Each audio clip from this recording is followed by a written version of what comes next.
The most dangerous place for a black man in America is the white imagination, where a black man is loved as long as he's shooting from a three-point line and not shouting from a protest line when it's the police who do the shooting.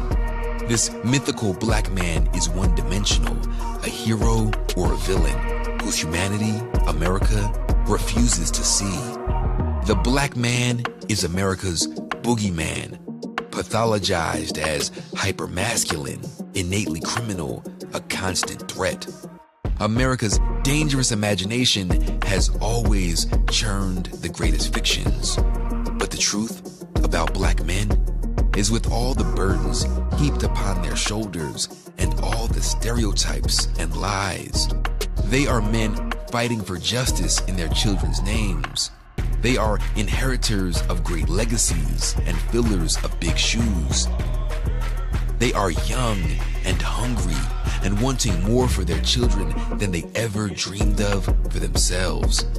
And some, in their own ways, are shapeshifters, bending the future for the next generation, whether America recognizes that pattern or not. This is Can You Hear Us Now, Black Fathers.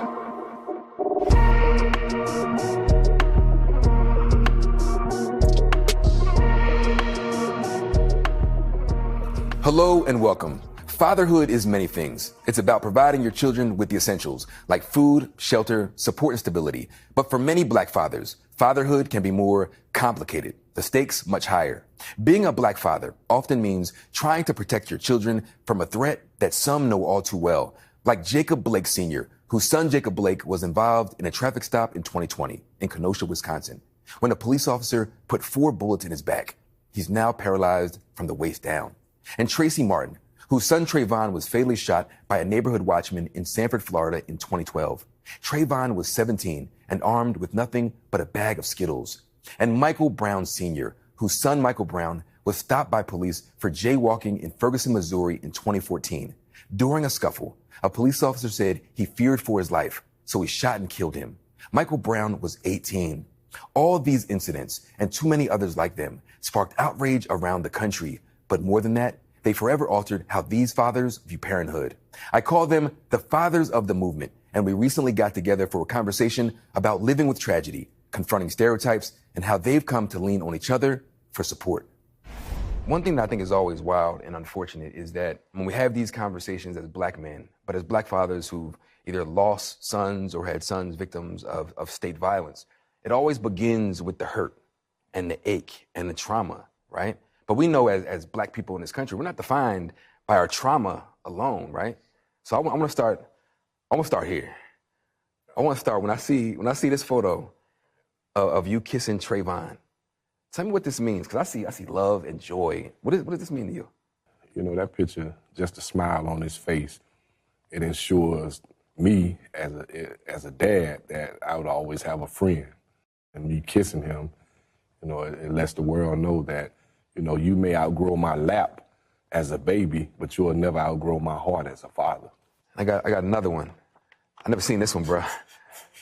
I've never seen this one. I've seen pictures of you and Michael Brown Jr. But tell me about this moment. And he's smiling too. I don't think I've seen a picture of him with that big smile like that. So that day was the day when we got married. Me and Cal, my wife. Mike was my best man. A lot of people don't have their sons, their best man. They just let you know the relationship we had. Those memories there was just, you know, I will never forget them. And your son is still with us. Yeah. But that picture of you side by side. So we grilled, this one summer, we grilled maybe 14, 15 times. So he's sitting on the couch next to me, and somebody said, man, do y'all know how much y'all look alike? And I look at him, and he look at me, and they took the picture. And I said, and I kept that picture, because that moment, I'll never forget how I felt looking at my boy looking like me. Right. And it's just something that you, as a father, it means a lot to you, you know, regardless of anything else. That's a piece of you. we see the stereotypes of black fathers emerging. They're talking about like this absenteeism or single mother, not ever realizing how involved a lot of black fathers are in their children's lives.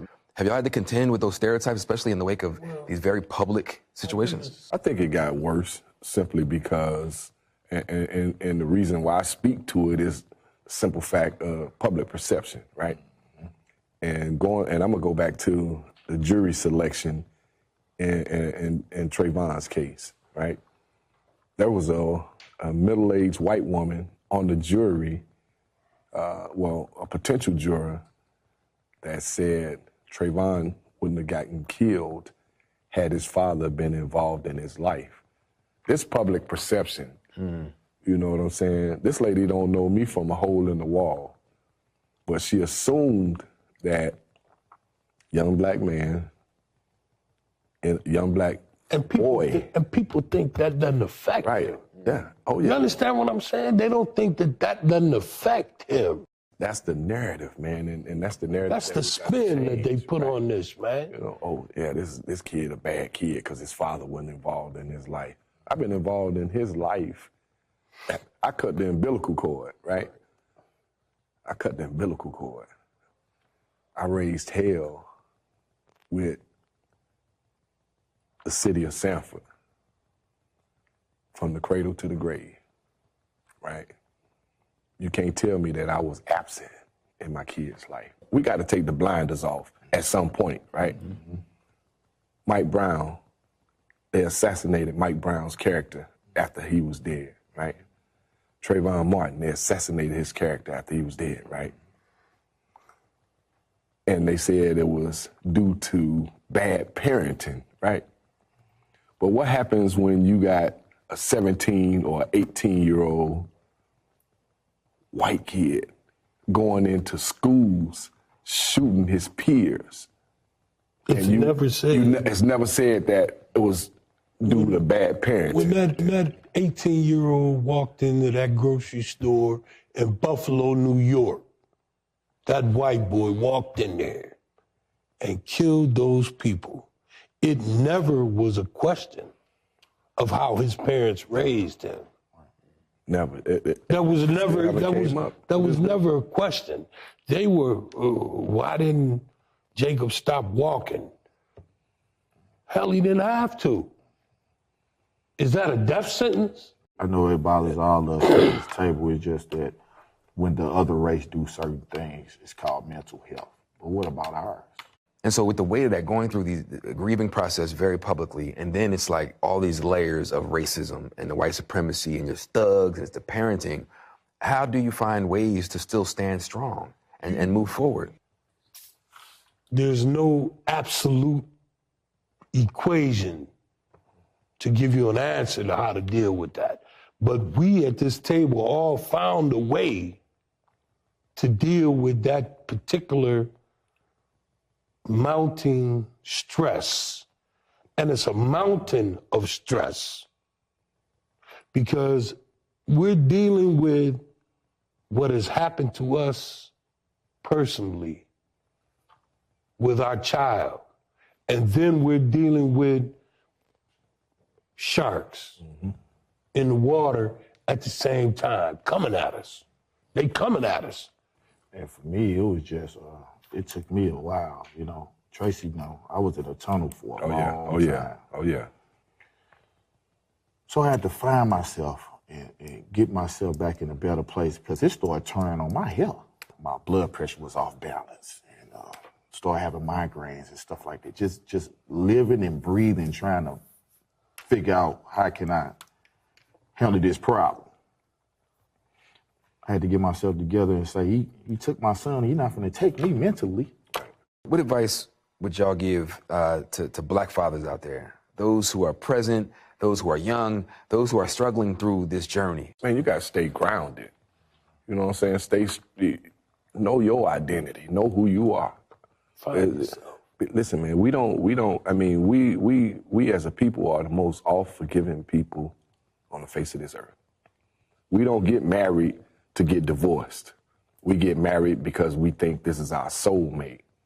And sometimes there are differences, right?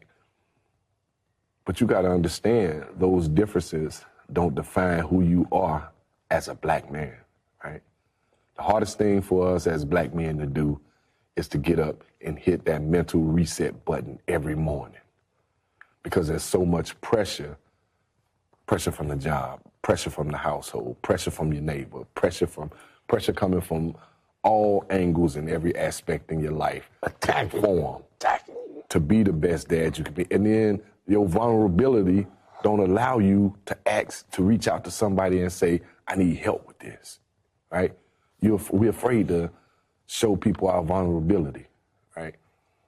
And so when we need to understand that it's okay to lean on somebody and say, hey, man, I just need to talk to you. Mike, what'd you tell the young brothers? What advice you have for them? Patience is everything, right?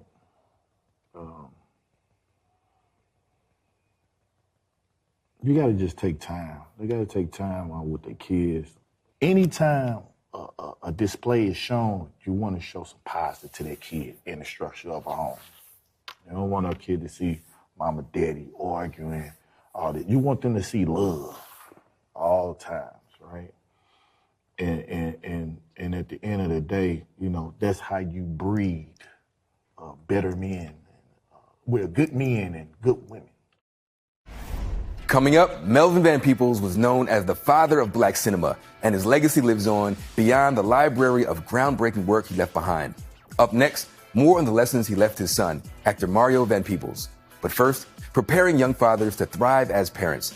Last week, the Dovetail Project, a Chicago-based initiative that helps teach young black and Latino dads the skills they need to be better role models for their children. Graduated its most recent class of 22 young men who joined an alumni group that has grown to a network of nearly 600 fathers since its founding in 2009. I wasn't necessarily given the prime example of what fatherhood really is, per se. I was cultivated in an area where I was watching a lot of mistakes. So I didn't necessarily have the optimal role model. I reached out, tried to figure out what classes, because I love to learn new things. And when I stumbled across them, it was actually, breathtaking, because they actually covered a lot of things. And I felt I honestly needed this, because it's actually what I'm asking for. I'm asking to know things from people who went through what I'm going to go through, and that's something that's priceless, and well, I got it for free. 1, 2,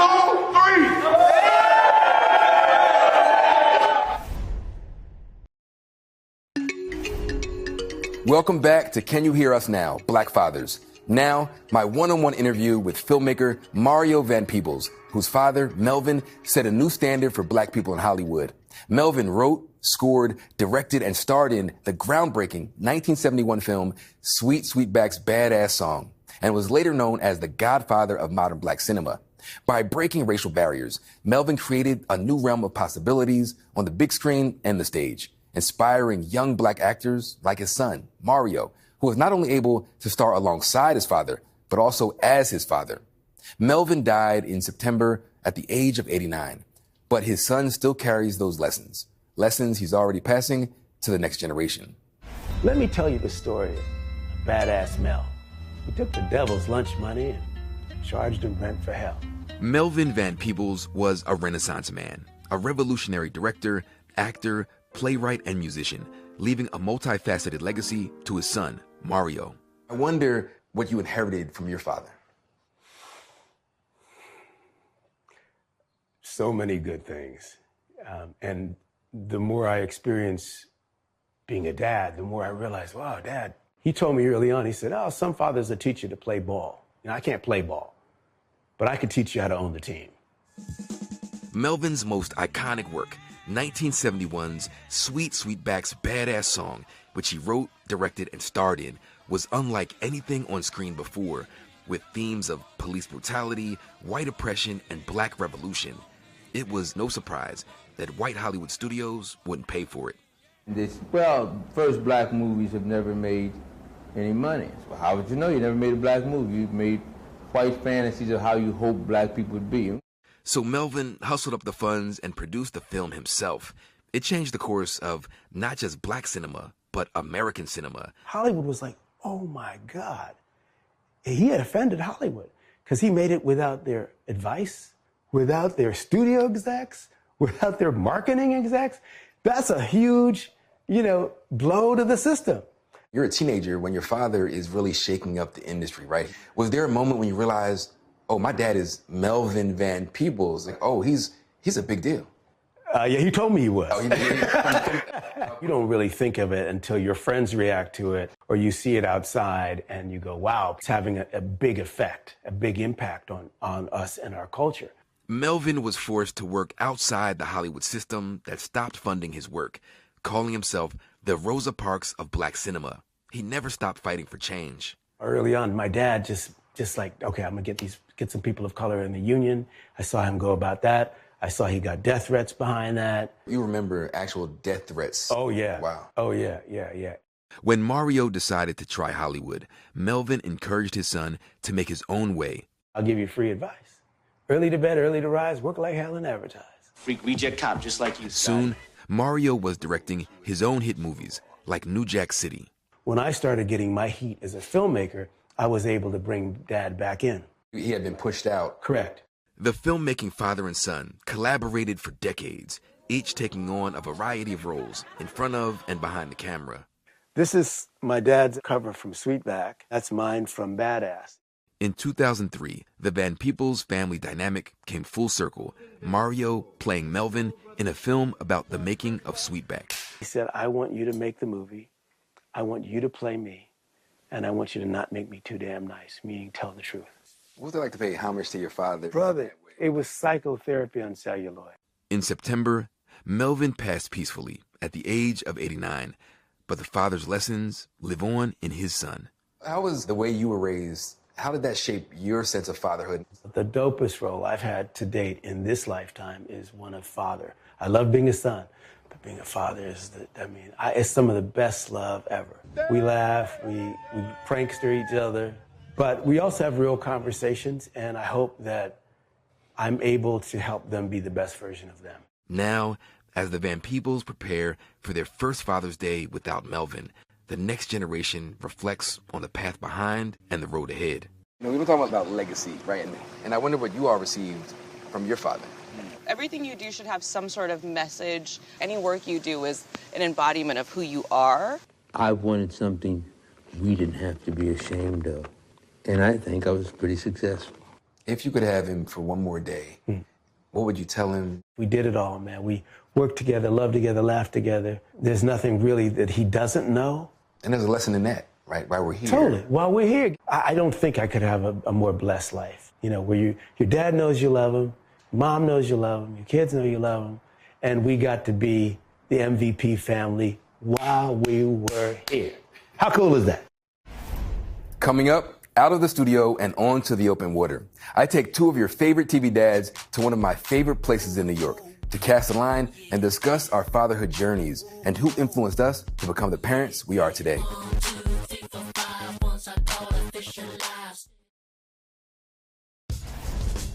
When I say you get a different understanding of fatherhood, you realize what it really means to be in a child's life. Not only just a child's life, you learn how to be a co-parent, how to just deal with a lot of situations. Like, they're the fathers of fathers. So it's like they teach you a lot, and they're really here for us, so it's good. That was more from the newest Dovetail Project graduates, a Chicago-based initiative that teaches new dads how to be better role models for their kids. This Father's Day, I wanted to teach something new to two dads you probably already know who both work in this very studio. So I met today's Al Roker and Craig Melvin at Prospect Park Lake in Brooklyn, New York. I brought the tackle box, and while casting lines, we talked about the impact our fathers had on our roles as parents, the systematic challenges that can come with raising black kids, and how being a dad keeps us motivated to stay healthy. The conversation and the company couldn't have been better, but their fishing skills, let's just take a look.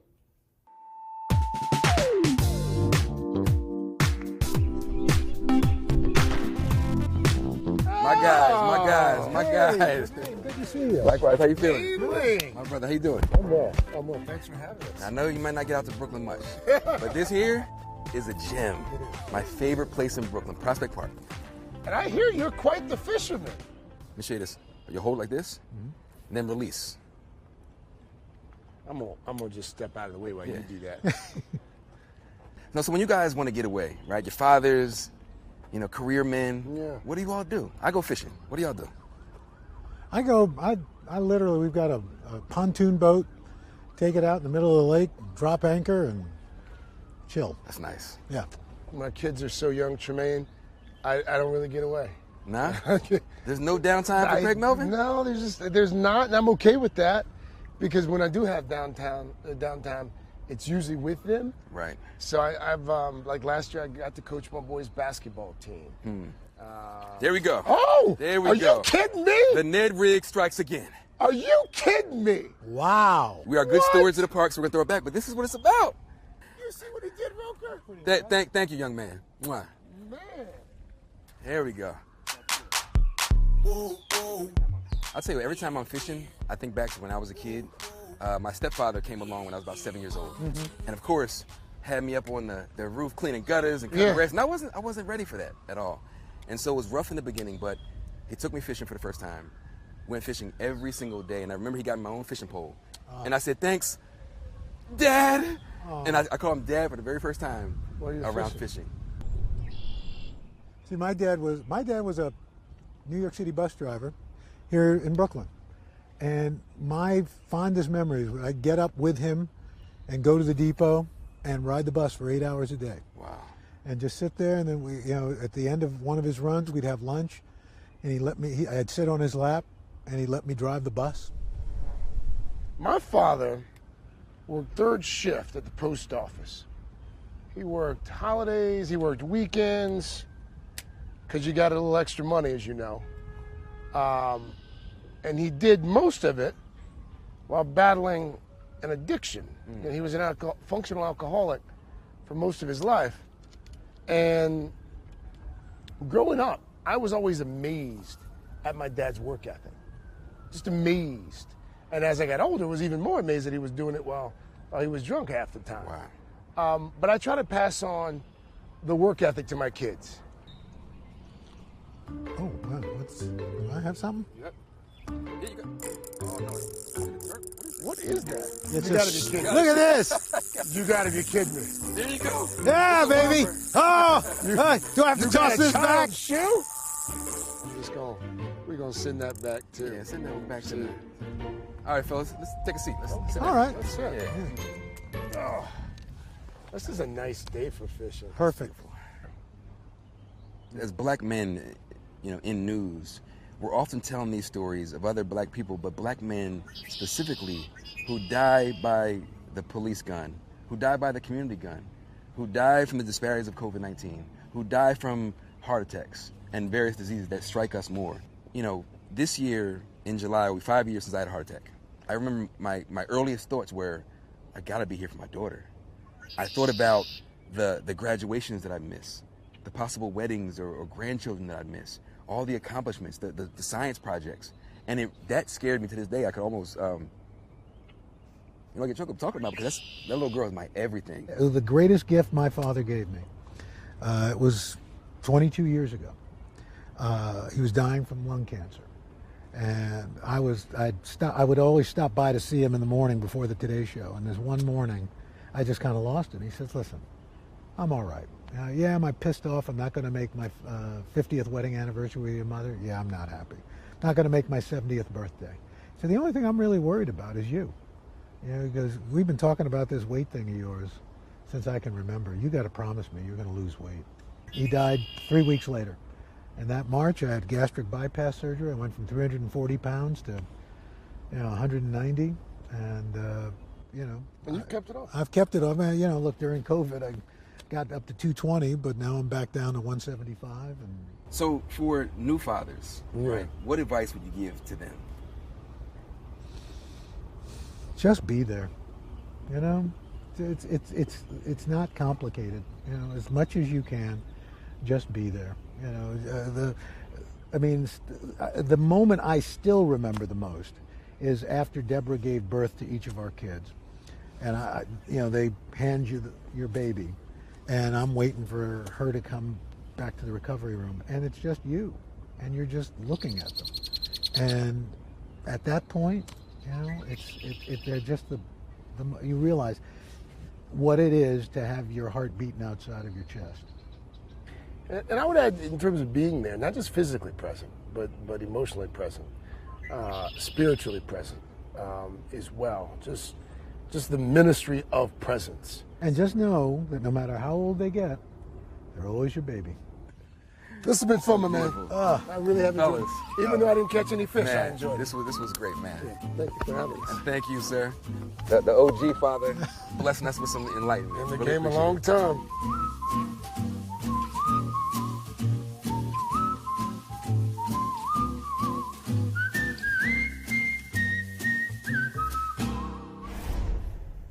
Thanks to Al and Craig for joining me, and thanks to the Parks Department for hosting us. It's, of course, important to be great stewards of the park, so everything we caught was released back into the lake, except for that shoe. And we left everything the way we found it.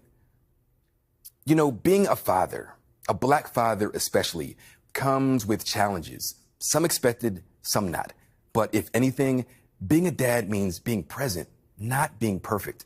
Whether you're a first-time dad or a dad with years under your belt, you got this. You matter. Ours is a beautiful burden to carry. And if we're lucky, we'll get to pass down all the lessons we've learned along the way, seeding the next generation of fathers and father figures and what it takes to be a strong one. From one father to another, I salute you. Thank you all for joining me. I'm Trymaine Lee. Take care of yourselves and each other. Thanks for watching our YouTube channel. Follow today's top stories and breaking news by downloading the NBC News app.